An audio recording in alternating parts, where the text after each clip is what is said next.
Sorry. Hi, everyone. What Hisham didn't tell you is that, I pay him to say that as an introduction every time. But thank you so much for being here. I'm actually really excited about this panel here today because I think it's sort of one of the most interesting transformational sectors in terms of how climate technology and innovation is being perceived and used to drive sustainability. And I think the three people that we have with us today are exceptional in the way that they're thinking about sustainable practices within their own businesses, how they're seeking to drive transformation, as industry leaders as well. And I think we'll get into some fascinating conversation. I'm really excited. I've had the privilege of knowing some of you, of course, through the work that we're doing, but I think it will be a real opportunity to understand also how you see sustainability growing and becoming really a competitive lever for business. I think that's a perspective we don't talk about, or not often enough anyway. So with that, I'm actually going to start with you, Madhulika, just because you're right next to me. But it's a question for all of you. And after that, Prabodha and Mahesh, maybe you can come in. But I'd love for you to introduce yourselves, talk a little bit about your organizations and how you're weaving in sustainable practices. But also, I think what would be interesting is, for everyone to also hear a little bit about your own learning journey around, using sustainability as an opportunity and a competitive lever. Again, you're sort of at the forefront in industry today. So we'd love to hear more from you. So Madhulika, over to you. Thanks, Shroka, and thanks for inviting me here. Very good afternoon to all of you. And so I'm Madhulika, and I'm the Chief Sustainability Officer for ITC Limited. It's one of the oldest conglomerates in India. And I think what differentiates me from the other panel members is, while I think Hisham introduced it as a hard to abate, I typically, it's a one legal entity and it has got 13 different businesses. The most hardest to abate would be paper, but nothing very insignificant as compared to steel or cement. But still, it is most energy guzzler in the list of things. But there is a challenge because, and I'm very glad that I was getting a bit throughout the day. Nobody spoke about the supply chain, the scope 3 and all. And I'm so glad that Anjali in the previous section actually mentioned about this very large problem. So at ITC, we have, I think, we have been doing a lot on sustainability because the triple bottom line approach has been lived and walked for last 3 decades almost. We have now only, and it has been used, while that has been the approach, there has always been a competitive responsibility, so to say, which has always been at the forefront of any strategy that has been undertaken. And it all started with actually the papers division with, because a significant amount of their feed was coming as a pulpwood from Europe, which was far more expensive. And hence the whole forestry program was developed using ingenious and a lot of science and a lot of R&D went into actually the clonings, which were for that soil, for that region, and which was also very water efficient. And the whole thing was indigenized maybe about 3 decades ago, and it's another case study. The next was the whole e-chopal thing, which came, and again, it started in 2000, where nobody had heard about the intersection of technology into a sector which is not even talked about now, which is the farm holders, right? And it really, I think we talked about leapfrogging, and I think it was, I don't know what it was when it came at that point of time. And of course, it has evolved a lot.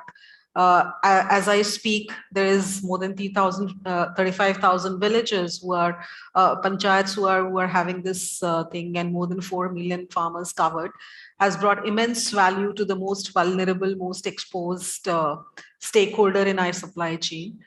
And all that has only, all this has only reiterated the commitment that ITC has had for sustainability. And only 2 years ago, the whole commitment was reiterated as Sustainability 2.0, where we are now committed to having 50% of our energy sources coming from renewable.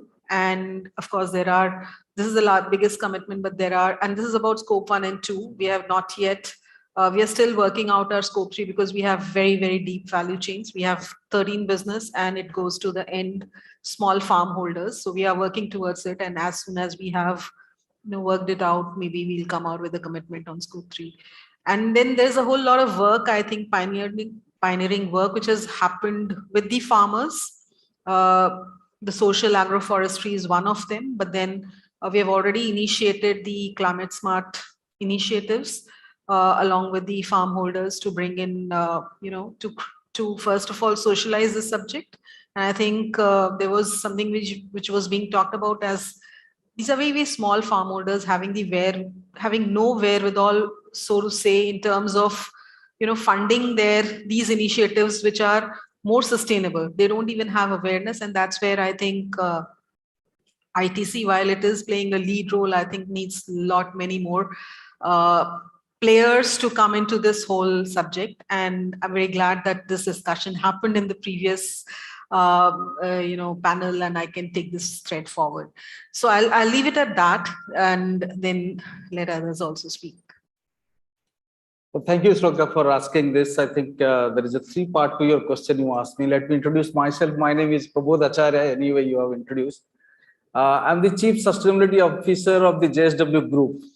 Now let me introduce JSW Group. I think it's everybody knows, but how do I see our group? Let me give that explanations.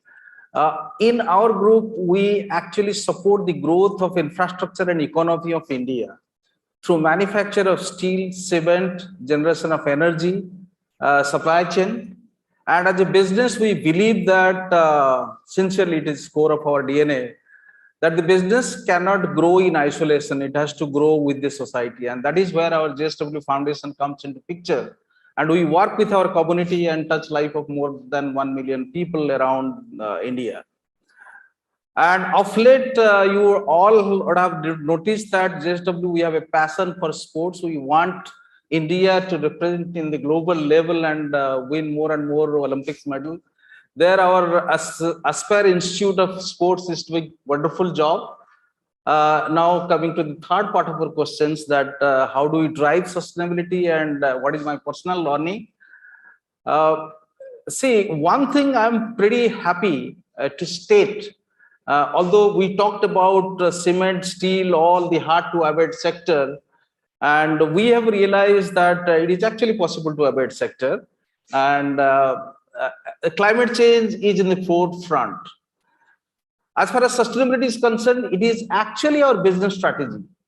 And I liked my previous speaker talking about sustainability is 100% of your profit. What we are trying to ingrain in our business about building sustainable business practices, that how we do everything in the right way, so we continue making the profit necessary.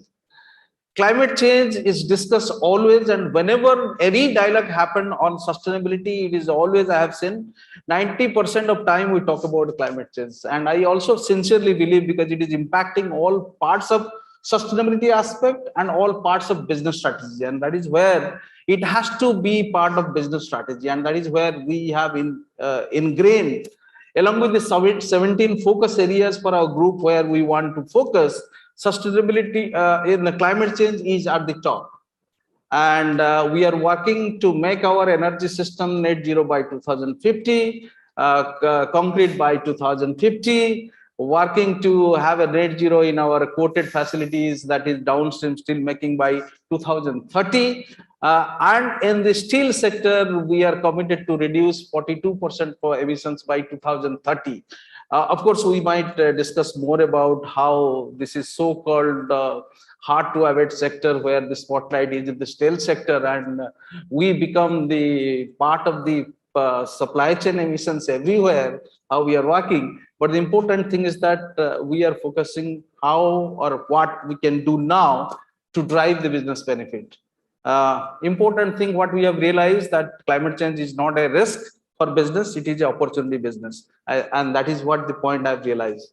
About my personal understanding in the driving sustainability, well, I am in 30 years in this field. Sustainability people used to be always in the backbench, now we are in the front, and that gives the hope, and that is what reconfirms what I stated, that sustainability is in the core of business strategy, and that drives all our business practices now. It is ingrained and it is driven from top to bottom. I will be happy to give examples, take examples later. Thank you. Thank you. Thanks, Loka. Hi, everyone. This is Mahesh Kolli, one of the two founders of Greenko Group. Now, we started around 15 years ago. So we probably are in the what I call as third decade cycle of what I've been hearing about climate change and ESG and different types of terms used. I've started since 2004 to now. So we've seen different global approaches to looking at this from different countries' perspective. I think from us, as Greenko, when we started, the tagline was, how do we empower sustainability? And for us, sustainability, and you'll be surprised, when we have a sustainability officer. So it doesn't mean that we see sustainability as only through the lens of power. But the big picture for us was, I think we always looked at sustainability and some of this climate debate is what I used to hear in Europe and other markets had a different narrative through the lens of OECD markets, right? So what I hear through Paris Climate Summit, a lot of that, coal versus net zero, we believe all of that is a little bit more driven by the OECD market thought process. For us, we had a strong long-term belief that India's approach to sustainability is neither a risk or opportunity. That's opportunity India has without having to only link it from a climate perspective. It's an opportunity. Doing anything sustainable India is all about becoming carbon free, which means we can become free from imported carbon sources, improving the quality of life across the country. So to improve quality of life, we have to improve the per capita consumption of everything we do. We are probably 1/3 of the world average across all major consuming indexes, right? Whether it's power or steel or anything we consume. So we strongly believe that, in the last 15 years, if we can deliver what I call as economic parity solutions, whether it's in terms of power or what we're now doing in energy storage and what we plan to deliver through hydrogen and more into industrial decarbonization is what we are working towards to deliver, let's say, steam, to deliver chemicals. So all of that, great opportunity for India to be with the natural resources we have and the way of the cultural way of life and entrepreneurship we have, we can deliver not as a target to achieve, not because there is a climate summit out there which we have to achieve, but it's a natural, large, once in a generation opportunity. Like the Industrial Revolution had opportunity for the OECD markets. This is a massive opportunity for markets like India, not as a response to some climate summit, as a response to the resources we have, right? So as a company, we are about 7,000 plus megawatts of assets in operation. We are building over 50 gigawatt hours of energy storage. This is the largest energy storage globally ever built. And that's transformational in nature because that will enable many things to happen. That will enable, we can deliver what I call as lowest cost carbon-free energy in the world. I believe the new globalization is about which countries and which economies can deliver lowest cost carbon-free energy. And I can say that we will be, as India, delivering that lowest cost carbon-free energy, because once you have lowest cost carbon-free energy, you can deliver, lowest cost green steel, lowest cost green aluminum, any industrial processes outcomes. And that's the new globalized world we see. It's not about just low cost supply chains. It's about low cost, low carbon as a combination, which countries can deliver globally. And lastly, we have been working with Government of India, Ministry of Education, across all the IITs in India. We started with IIT Hyderabad, building a school of sustainable science and climate technologies, because we see sustainability as a science. There's a lot of new materials, chemistry, and fundamental science that needs to happen, not purely corporate behaviors. A lot of new IP and technology we need to believe. So we're contributing through building a new graduate, undergraduate, and master's programs in sustainable as a science and technology. And the last fun part we're doing is, we believe to create more awareness on ability for decarbonized world. We're conducting Formula E in India first time. So we'll be creating a lot of awareness through that Formula E platform. Thank you, Mahesh, and thank you all of you. Actually, I think the one thing that's been prominent from everything that you said is the optimism.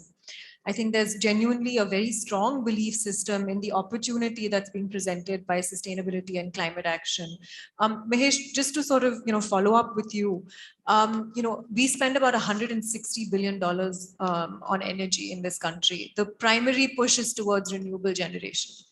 What can we do beyond generation? I'd love to hear a little bit more about what you're also doing at Greenko in that regard. Sure, I think that's the big transition India has. So the energy transition was always seen through the lens of renewable energy. And if you see in the last 2 decades of India's renewable growth has largely been an obligatory driven. It's only because of renewable power obligations being enforced upon the state utilities why renewables have grown, not fundamentally as a solution that can solve energy demand or industrial energy needs. So that's the fundamental transformation India can do. And of that 160 billion, only about 30 billion is really what I call as power market spend. 130 billion is spent on the molecules. The electron market is 30 billion, molecule market is 130 billion. And all the big renewable focus has been about 3 to 4 billion in that 30 billion electron market.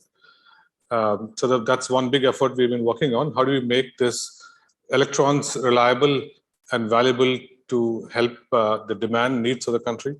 So once you make this green electrons reliable and what I call as flexible, it's able to go deeper in the different markets to decarbonize those markets. So obviously one big market has been industrial markets, because industrial markets have not benefited much from renewables, because they need continuous reliable source of energy as a primary way to operate, whether it's steel, whether it's copper, aluminum, refineries, and all of that, right? So once we made energy from renewables reliable through energy storage, now India has about 80 gigawatts of captive consumption. All of that can now benefit from transition. And so industrial decarbonization is first time happening, probably at a faster pace than what's happening around the world, without subsidies, without those fancy multi-billion climate bills, which we hear in US and other countries, purely as a function of economics and technology maturity. But the bigger transition India will do is molecule transition. About of the 130 billion, India imports around 25 billion of natural gas. Of that 20 billion, it goes only to make hydrogen. And India imports another 10 billion worth of ammonia and other forms of nitrogen sources through urea. And so that's another big transition. That probably be 5 times larger than what India was doing of renewables as an obligatory energy put on utilities, transitioning in making green molecules and making other derivatives of green molecules, from green hydrogen to ammonia to methanol and other derivatives. We believe we have that transition can be 5 times larger than what we were doing in the power sector. And that's really exciting. And actually the hydrogen conversation, we'll come back to you, Prabodha, on that. But before that, I did want to ask you, Madhulika, because ITC has really been a leader in sustainability for decades now, and I wanted you to just give everyone a sense of how you built the business case, back then. How did you sort of introduce those technologies at that time, given how nascent they were? What was sort of the impetus that drove that forward within ITC? Yeah, so I mentioned a word when I was introducing was competitive advantage or competitive responsibility. That's what you will hear our chairman, quoting every time. So responsible competitiveness or responsible capitalism is what he calls. And I think I'll just probably give an example to the hotels business that ITC has. So ITC started the hotels business as a diversification strategy some 4-5 decades ago, but they were late entrants into the whole business of hotels, because there were two already iconic chains which were there in India. And what at that point of time was adopted as a ethos or a DNA for ITC hotels was responsible luxury. And just to give a disclaimer, I was working in Tata's for 29 years, and I've recently joined ITC, and till then I had not stayed in an ITC hotel, and now I've started staying in ITC hotel, and I see the difference. And I think that's why while they were a challenger brand, I think if you see their growth and compare it with some of the early ones which were there, and they were able to distinguish their brand as a luxury brand, and then also bring responsibility into that. And I think everyone, even when I'm going to a hotel or as a consumer, I want to be seen as a responsible, right? And even when the single-use plastic ban has come from 1st July, let me tell you, the single-use plastics in hotels was, eliminated some 4 or 5 years ago. And if you ever go to ITC hotel, and do go to ITC hotel now that you know that, you will see the difference, right? I've come to this hotel quite often, being part of Tata's for a long time. And I always used to go back and say that, why do you have, if you're doing a sustainability or something related to ESG, why do you put plastic bottles? It's a wrong signal that you give. It may be very small, insignificant, but then this is what sets the whole story, or this is what sets the whole mindset. And then as a consumer, I start believing into it. And it used to be a long discussion that how or why it cannot happen. And I'm so happy to see those glass bottles now finally. But I think, ITC has been having these small changes, but then, and they probably they meant cost, but then they bring in some extra revenue, which is upfront, you are paying a cost, but then they bring in some kind of a distinction, and it pays over a long run. And I think all the investments in the renewable energy, so ITC as a whole today has about 42% of its energy coming from renewable sources. And most of these assets were put in by ITC at that point of time, because as you said, it was quite nascent, and these started maybe 10, 15 years ago. And some of the smaller businesses have even 50, 60% of the whole source coming from renewable energy. And I think, again, you have to think of sustainability as not a short-term gain. And I think very happy to hear the investors panel before this, where the mindset has changed from a short-term gain to a very long-term gain. And that is what is, I think, ITC invested in it maybe a decade or 2 decades ago, which is kind of, it started paying off much earlier, but it has also created a distinctive brand and strategy and a culture within the organization as well as with its stakeholders. So no, I think that's such a valuable input. So it really is driven from ethos, and a set of core values that if a company sets that, it is a growth journey and an evolution, obviously. We're going to come back to you and ask you a few more questions around that, because it's really a fascinating sort of story and case study of ITC itself. But Prabodha, I wanted to come to you because, you talked about CSOs becoming incredibly prominent now. And that's so true. I feel like, CSOs are the new sort of rock stars. If you go to Davos or any of these, global forums today, it used to be the CFO and today it's the CSO, who has the chair right next to the CEO. But I wanted to ask you, because equally revolutionary is this concept of, net zero. Especially when it comes to steel. It is a hard to abate sector. It is one of the highest emitters of carbon. How realistic is net zero steel? $1 billion question. We have to understand why the steel is being called as hard to abate sector. Actually, steel making is not hard to abate. It is the iron making which is hard to abate. Because iron is reduced by carbon, and that is where all the problem happens. Now, if you look at globally or in India, globally, let me give you a figure. Around 75-76% of steel is being made from iron through reduction process. Now, if we can tackle that problem, then possibly we can achieve net zero. So net zero is your emission minus removal should be zero. Because one thing we all have to be pretty clear that iron and steel making will never be able to achieve zero on its own, because there will be residual emissions always. Now then, what are the options we have available? I think I look very keenly to give me an option that what is the alternative for carbon to reduce. And that alternative is obviously hydrogen as the molecule, which we all are looking at the savior. But I don't think that is the only savior that steel industry can look forward. So therefore, there has to be a multiple approach. And that multiple approach possibly take you towards near zero emissions. I think if you look at the steel sector decarbonization discussions are now tending towards near zero, not net zero. I know many companies also gone ahead, declared terms like carbon neutral, net zero, climate neutral. I keep on hearing this term. I'm still struggling to understand what they mean. Is it meaning all same thing or different thing? But one thing I'm pretty sure when it comes to hard to abate sector, whether it is cement or it is the steel sector, there is definitely we are going to lead to near zero sometime. And what is that near zero can be debatable, whether it is 50 kg or 400 kg or anything between that, that's debatable. But it's important.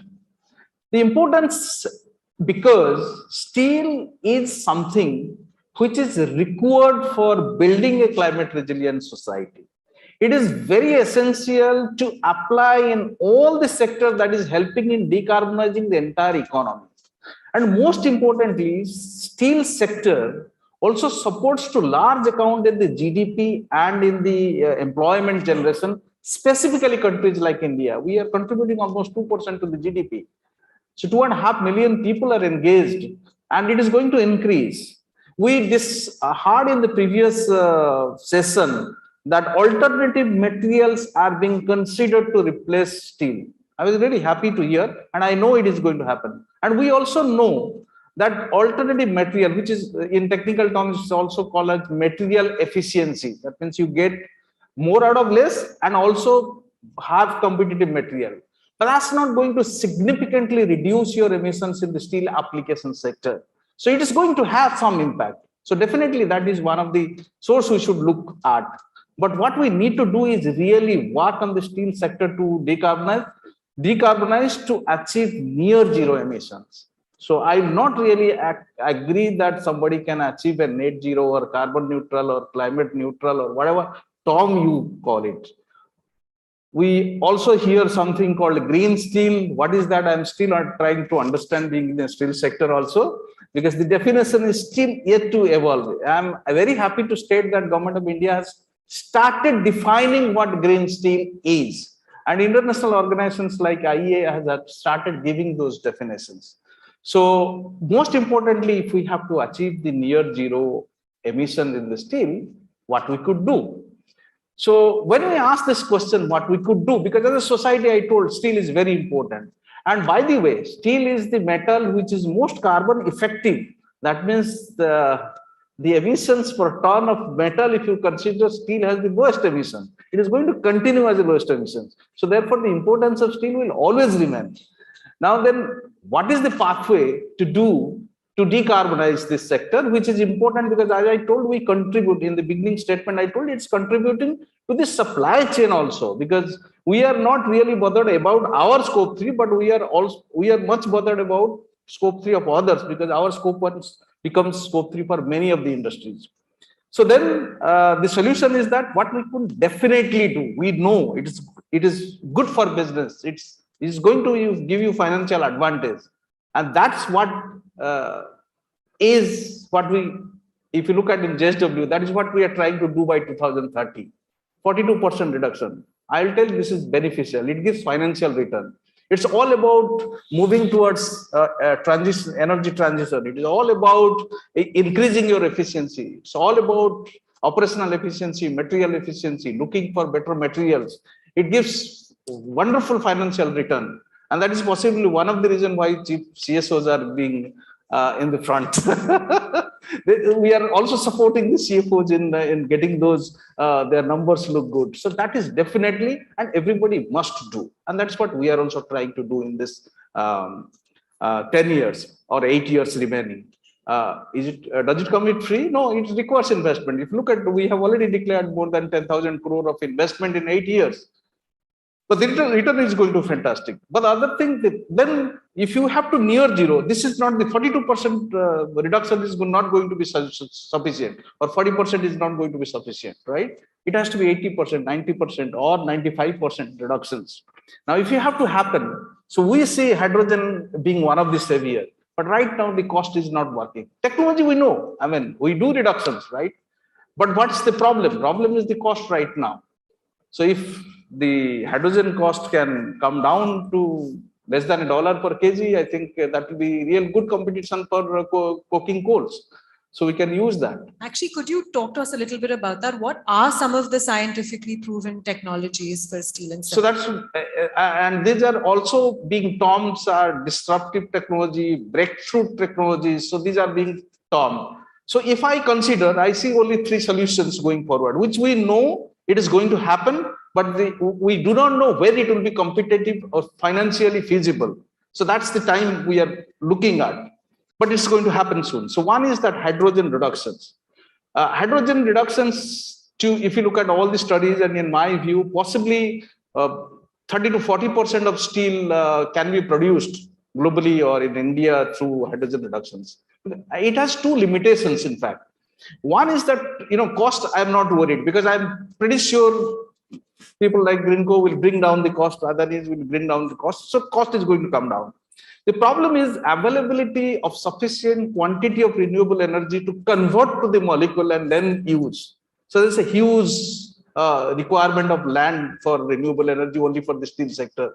My calculation tells if only in India we have to produce 500 million ton, possibly I require around 0.5% of entire surface area to produce enough renewable energy to cater to only one sector. So that is a limitation. That's why I told 30 to 40%. Other limitation is high grade of ore. If you have to do a direct reductions, you require 65 plus Fe quality. We don't have. In the world, we have maximum 10% of reserve of high quality of ore.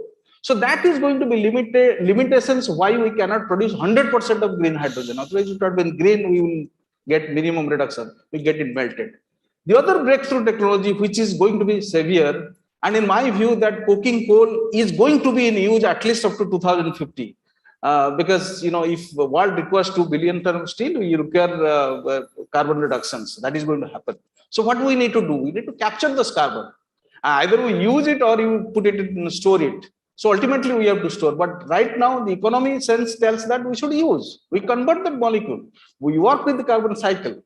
So that is the second breakthrough technology that everybody is looking at, and we are working. All the steel industry, global steel industry, including JSW, we are working on that.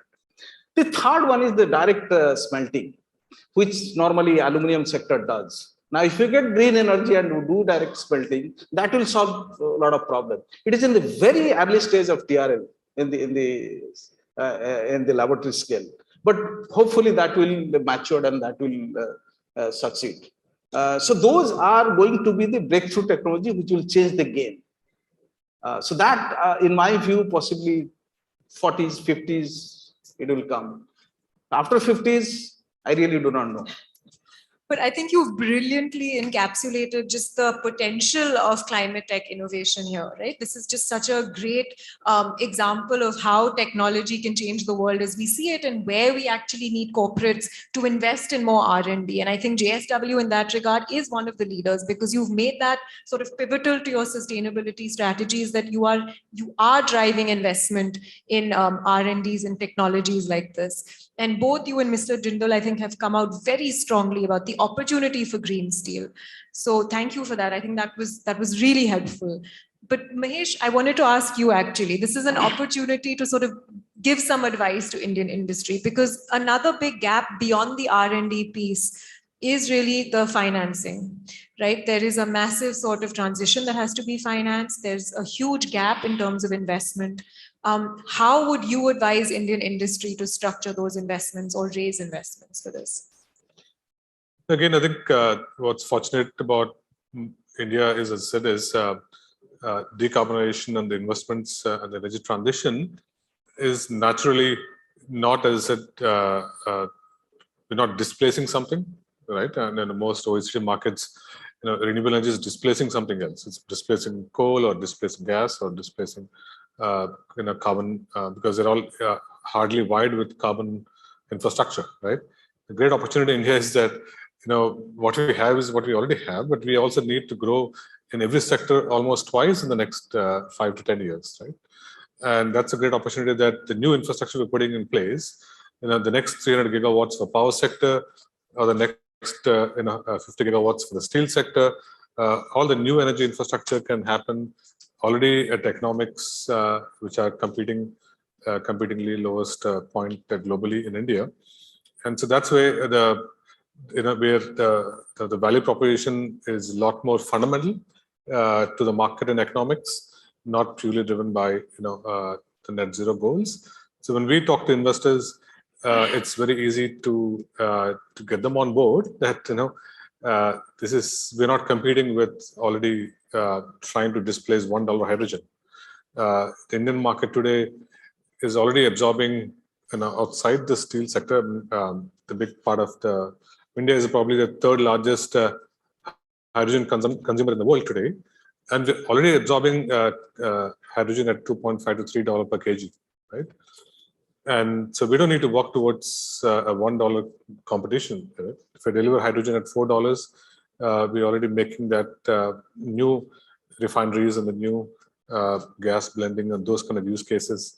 So that's the slightly different approach. When we talk to global market for capital, we are not seeing it as we're having this opportunity to demonstrate it as a new value-added infrastructure across different market segments. And which is part of the reason why the benchmarks, because average cost of most carbon sources in India, which India does not have many, we import a big part of it.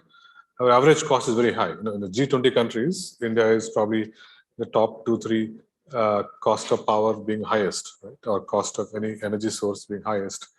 So when we bring solutions with carbon-free energy models, we are actually very competitive to the market. Like this is one interesting case study we did with another steel company called ArcelorMittal. We are actually giving them 24/7 renewables at the same reliability of a coal plant, hour by hour, 24/7. Right? In most of the markets, it's an expensive proposition. You need subsidies, you need tax credits. In India, it's an economic, natural proposition, an inflation-proof proposition for the next 25 years. So the investment community is able to put India in a different basket, not as an obligatory basket what they do in other countries. And so we've been able to attract green bonds. We probably issued the largest amount of green bonds in the region, with about $4 billion of green bonds.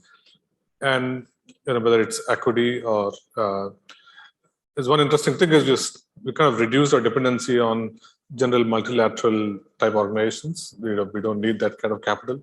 There's a commercial capital available because the returns and the risk and the value proposition is so compelling naturally that we don't go to any more World Bank, or we don't go to Asian Development Bank, or we don't go to. I'm just saying they need to compete commercially now, because commercially the market is able to support this transition because the fundamentals are very clear. Yeah. Thank you. Madhulika, I wanted to ask you about agriculture. I know you said that it's not a hard to abate, or in Prabodha's words, possible to abate sector, but it is a very complex one. How are you looking to drive, co-benefits, the sort of development sector indicators that we look for in terms of driving livelihood outcomes, income generation, nutritional outcomes, while also accounting for the impacts on climate? I think you introduced it quite well. It's a very complex subject, so to say. truthfully speaking, I think while as ITC and for us, most of the businesses, our businesses, the input material is coming from a farm. So that is why for us, our whole value chain, which goes back to the farm, is very, very significant. And I think, one of the things that has also not been spoken about today too much, I think Anjali did talk about it, is on the whole adaptation piece. And as a country, I think it's not only ITC which should be bothered about, or likes of ITC who's dealing with some of the farm products or food kind of a thing. I think as a country also, we do not talk too much. There's a I think a whole amount of socialization which has happened on the whole decarbonization bit, and it has also become a center stage with Prime Minister giving a commitment. But I think we are one of the most populous nations in the world, going to be most populated nation very soon. And not while I think food is one of our, or food grains are one of our export items, I think even if we have to sustain or feed our own population, food security is going to be very, very important. And that is why I think the adaptation piece is very, very important. Only yesterday when I just landed back, I just opened the TV and I saw that 5 rivers in the central India, how they have been playing havoc over last 2-3 weeks. And they have some of them like Betwa. There was an old lady, she said never in her lifetime has she seen so much water in the river.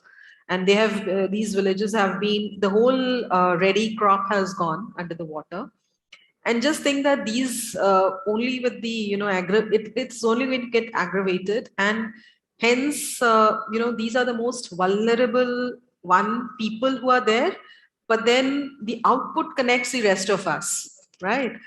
And I think there's not enough conversation, socialization, or investment and technology which is coming into this whole space, and which is very, very important. And we need actions right now, right here. While I think there are larger problems to be solved, which will get solved, but also understand that India has got very small farm holders, right?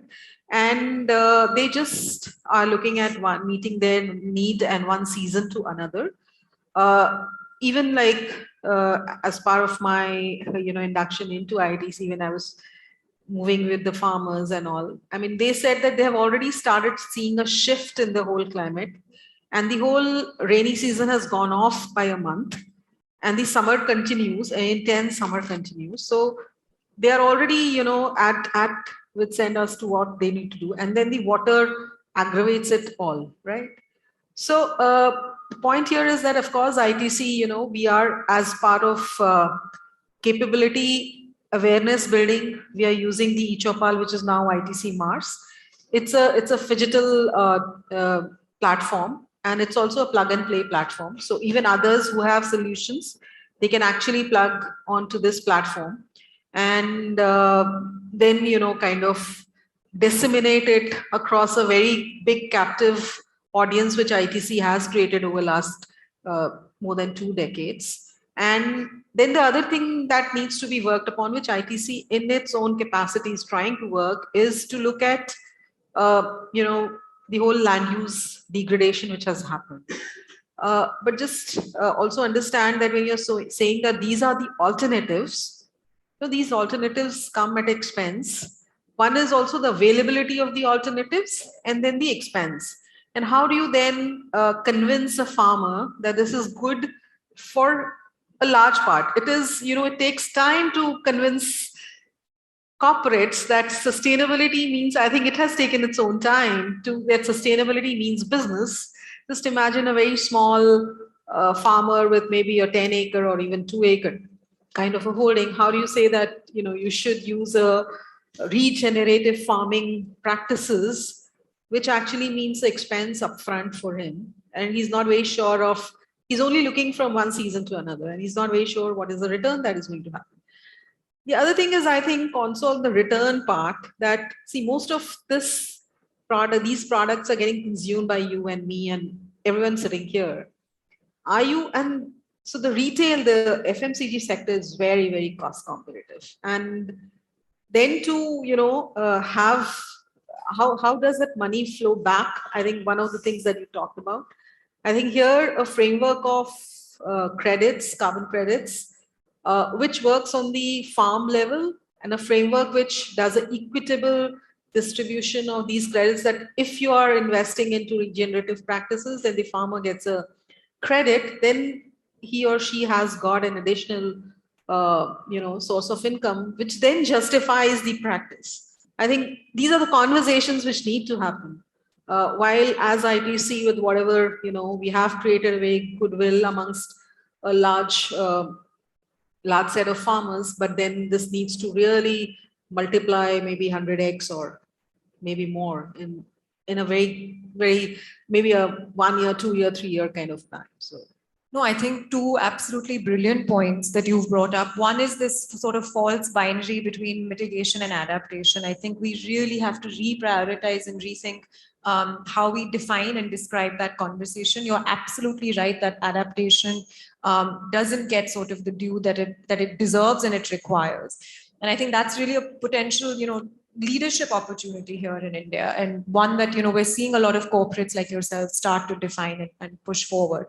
I think the second aspect on trade-offs, as we have this conversation around technology and innovation, we really have to have that very complicated conversation also around what is one input versus another, or one output versus another. What are we prioritizing, and how are we making that conversation a very inclusive one, because it isn't always. So I think you've really hit the nail on, I think, two very important aspects that we have to consider. I'm going to just request the audience to get their questions ready, because we're going to come to you in about 5 minutes. But before we do, I want to come back to all three of our panelists. And Mahesh, maybe we can start with you. But I wanted each of you to talk about the need to break silos across across industry, across research institutions, as well as, of course, the startup sector. How do we build a more cohesive ecosystem? Tell us your thoughts on this. Please share if you are in your own organizations or your own capacities working on this. We'd love to hear how each of you may be addressing this. It's clearly interesting times. I think this problem can only be addressed. More than problem, is that this opportunity can be larger in a collaborative ecosystem. That's how we started to behave. We're now collaborating with industrial partners, other energy companies. I talked about IIT as a tool to create new science and materials for this transition. So right from sport like Formula E to IITs to industrial partners to energy companies. We're collaborating with NTPC, we're collaborating with other IPPs. I think to really, end of the day, achieve this, the final objective is from the final solutions. How do we make it economical? Because for India, sustainability and decarbonization, as the panelists mentioned, is an opportunity that it can deliver low-cost solutions and products, right? It's not about demonstration from a carbon footprint alone. It also naturally, in India, decarbonization means low cost. Decarbonization means inflation-proof. Decarbonization means more reliability. Probably in the last 3 years, we could rely on sun shining more than coal or gas coming from Middle East and Australia to India, right? So there's definitely interesting barriers we have crossed, technical barriers, commercial barriers, and through the collaboration, we're able to accelerate. The key word is acceleration, right? That accelerating sustainability, decarbonization, energy transition efforts is a once-in-a-lifetime opportunity for a market like India. Like as I talked about industrial revolution in the past, we are in probably the 4th industrial revolution phase. India can take a lead because we have less legacy to deal with. We can set the right architecture and framework for our economy through collaborative models. Thank you. I think collaboration and innovations are very important, and it not only helps in business growing, it helps in decarbonizations. So let me give my thought. I think innovations I'll give, has to happen in two ways. One is that innovation, what you do in your day-to-day work within your industry, and then how do you collaborate for the innovations happening outside of industries. And when I looked at JSW logo, I was fascinated that they have written better every day, and that's trigger that you need to do innovation what you do every day, and that lead to a culture of innovations what you do inside. But only when organizations innovates within themselves, within breaking silos and coming together within the organizations, I don't think that's going to be sufficient enough. And that is where collaboration is required. Collaboration not only within the organizations, outside the organization, with the technology supplier, with within the country, outside the country. And that is the approach even we have taken, that we do collaborate with technology suppliers for the process improvements. We tie up with research and development organizations outside. Not only that, we are focusing on our own research and development. We are tying up with IITs, with all the research institute in India. And somehow I also have an opinion that actually we Indians are better in doing innovations. You might call it jugaad, but I think we are very innovative in mind. Only thing is that we have to provide the right infrastructure, right circumstances, right atmosphere to make this happen, prosper, and become world class. So our objective is to how we can make our own innovation world class and be a leader in the sector, rather than always looking for the technology outside. So that is where again collaboration within the organization within India is so important for us. I think that's great. Collaborate for jugaad. I love that. Madhurika, over to you. Yeah. So yeah, while I think I couldn't agree with both the panelists, I think collaboration and innovation go hand in hand today. I'll just bring in an angle. It has to be inclusive, and just the tagline of ITC, which says "Sab Saath Badhe," because these things do not only happen here in this room or with people who are like us, educated, knowing the impact and knowing what needs to be done. There's a whole lot of population in the country which is not aware of either the impact or even the what are they doing and how is it going to, or how are they going to get impacted. And I think that's where the innovation and collaboration really needs to come, to make it very, very inclusive for this set of vulnerable people who are there. And I think I see a lot of optimism and hope, and just the startups that we heard today morning. I mean, some of the solutions, like even the plastic waste management, which as ITC, as our EPR compliance, we are subjected to. And maybe when these EPR rules came in 2016, it looked to be such a big issue as to, there was no supply chain, there was no measurement, no accountability. And then you're here today when, you heard that India is one of those countries which is recycling 70% of its plastic waste as compared to some of the, more evolved Western worlds. And I think in 5-6 years, we have seen at least these ecosystems being established. And I think we have talked a lot about ecosystems, whether it's hydrogen or whether it is, I'm talking about farms.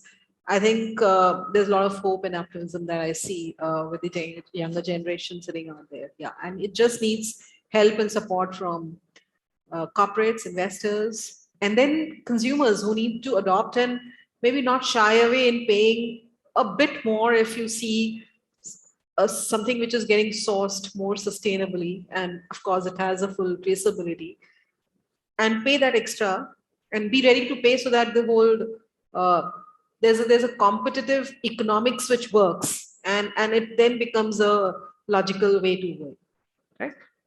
That's fantastic. I love it. So we have the fourth industrial revolution. We have, collaborative jugaad, and we have the need for inclusive innovation. So I think that's really sort of a brilliant set of, I think, strategic advice as well as sort of inputs from you. So with that, I just want to go to the audience. If you have any questions for our panelists, now is the time. We'd love to hear from you. Yes, the lady in the sari.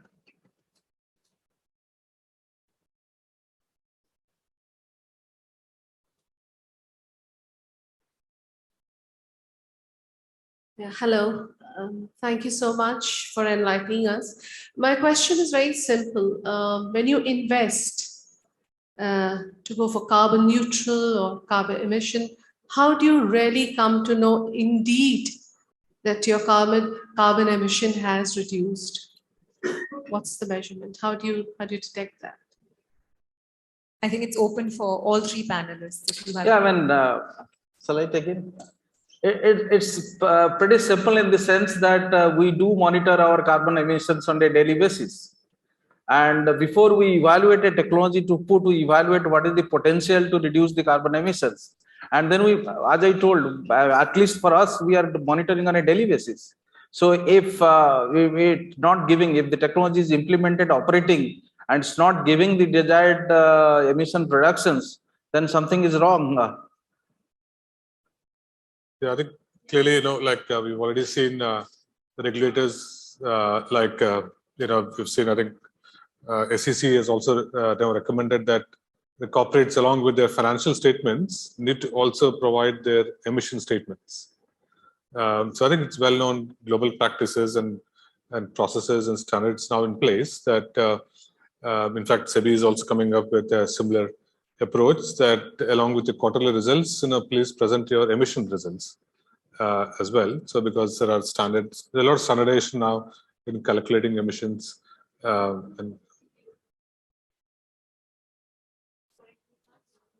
We can't hear you. Could you just give her the mic again, please? Thank you. It's a simple question of goes for carbon offsets and all. How do you know exactly whether it's... Oh, on the offset, that question, that's a controversial question. Yeah.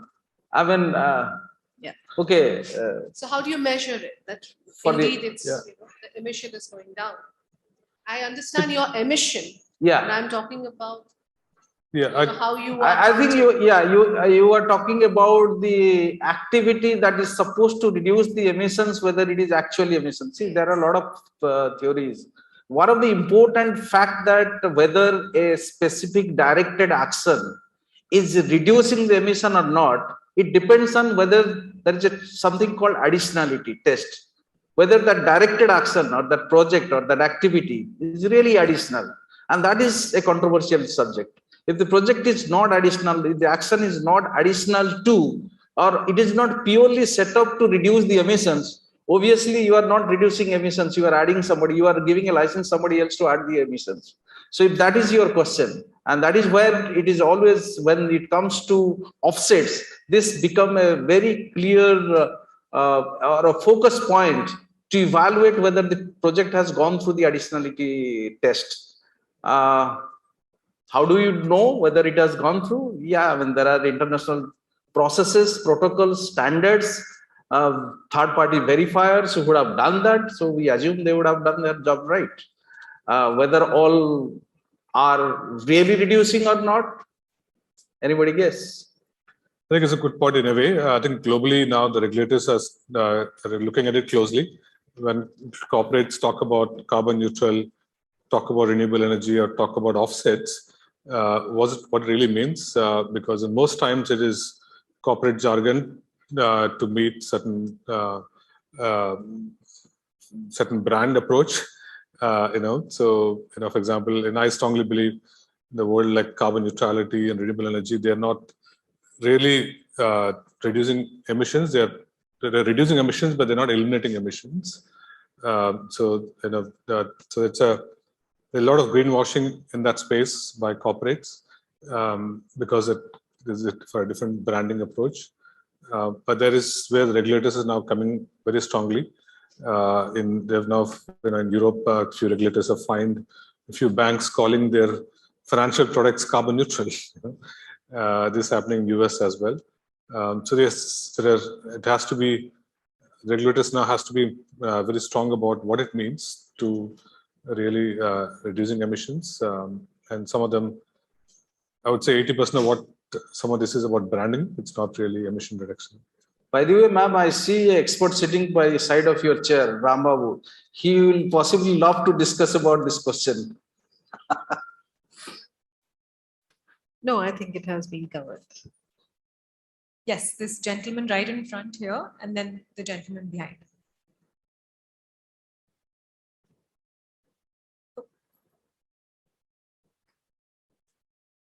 I think this gentleman here, sorry, just if you can give it.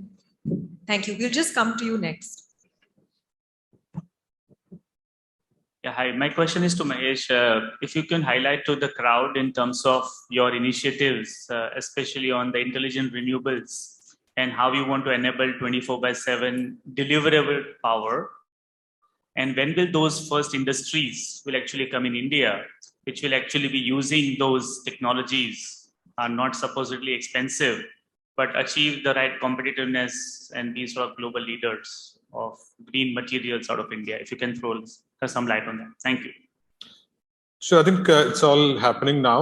We have engaged with a lot of industry players to make this happen. So we've been working on this concept called long duration storage, which can enable renewables to be available 24/7 or in the form the market and the demand needs. And that is where the missing link was. Historically, renewables is not a firm power, not a flexible power, but the demand, whether for industries or for the market, needs to be either firm or flexible.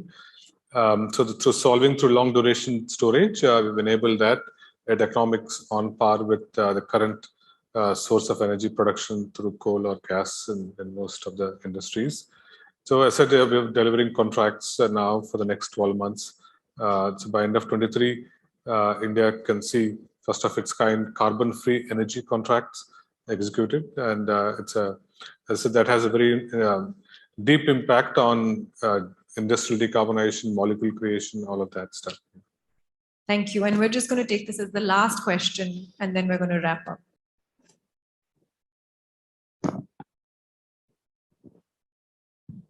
So my question is regarding the power sector.